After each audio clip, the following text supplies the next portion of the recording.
대형 컨설팅 회사에 다녔던 한동원 씨는 2010년 회사를 그만두고 작은 회사를 설립했다.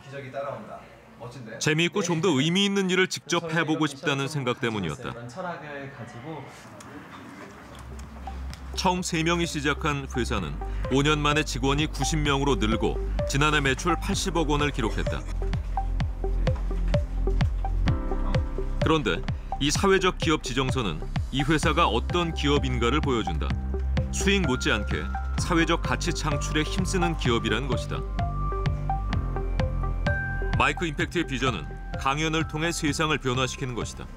세상을 바꾸는 사람에 대한 고민들을 많이 했었고 세상을 바꾸는 사람이 여러 종류의 사람들이 있지만 저를 바꾼 사람을 보면은 오히려 막 그 선배의 약간 조언이나 할아버지의 너 자존감을 높여주는 뭐 이런 말들이 저를 바꿨다는 생각이 들더라고요. 근데 이러다 보니까 아 이렇게 한 사람의 이야기가 정말 애정어린 이야기가 하나를 바꿀 수 있다라는 생각을 하게 됐고 그동안 강연 횟수는 2,000여 회, 무대에 오른 강연자만 5,000여 명에 달한다.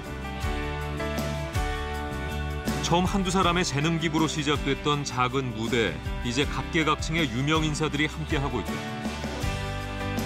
이 회사는 강연 외에도 다양한 콘텐츠를 기획하고 있다. 취업준비생, 워킹맘, 미혼모 등 사회적 약자들을 위한 무대를 마련하고 수익의 일부를 소외계층에 기부한다. 근데 실제로 저희가 컨텐츠를 만들 때 이 컨텐츠를 만들면 수익이 될 거다. 뭐 예를 들어서 뭐 입시 설명회를 해라. 또는 뭐 돈에 관련된 홍보를 해라. 이런 거를 했었는데 그런 건 저희는 전혀 하지 않고 오히려 이런 컨텐츠가 이런 이야기들이 필요한 대상들을 찾아서 이 대상들을 향한 이야기들을 만들기 시작했었거든요. 이거를 하게 되니까 다른 비즈니스 기회들이 따라오게 되더라고요.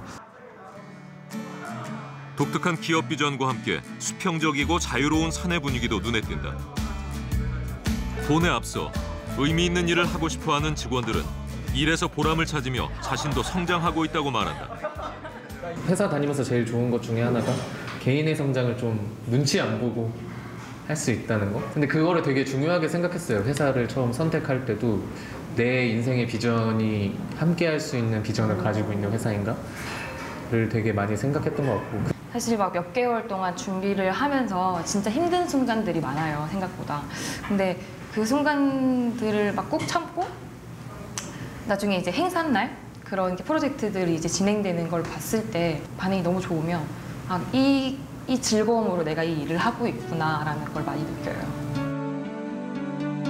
이 회사가 계속해서 이윤 추구와 가치 창출 두 가지를 함께 할 수 있을지 주목받고 있다. 하지만 분명한 것은 가치 있는 일을 하면서도 기업이 성공할 수 있다는 희망을 보여준 것이다.